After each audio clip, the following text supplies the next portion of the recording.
Ibinahagi ni Pastor Bernie Tanda mula sa General Natividad sa programang Count Your Blessings ni na former Governor Cherry Domingo Umali at Dr. Kit de Guzman ang kanyang karanasan sa Sunday School at kung paano niya ipinapasa sa mga susunod na henerasyon ang kanyang mga natutunan.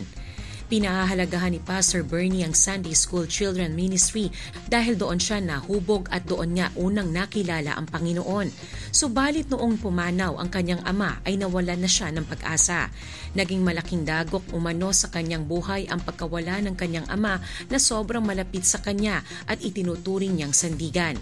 Ayon kay Pastor, ay lumayo ang kanyang loob sa ministry matapos mawala ng kanyang ama na naging dahilan ng muntikan na niyang paglapit sa bisyo. Ngunit makalipas ang 2 taon ay kinausap siya ng kanyang pastor na siya na niya ngayong itinuturing na pangalawang ama at doon niya nakitang muli ang pag-asa.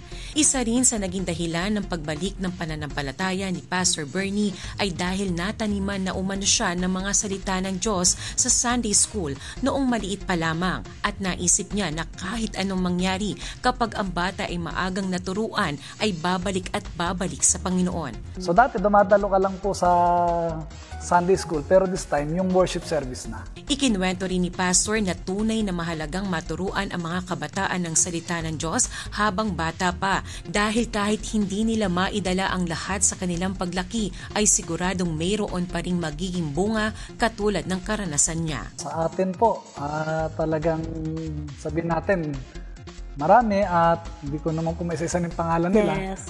Dadyan na talagang simula umpisa ay kasama mo at ngayon sila na yung mga nagtuturo sa bata. Shane Tolentino para sa Balitang Unang Sigaw.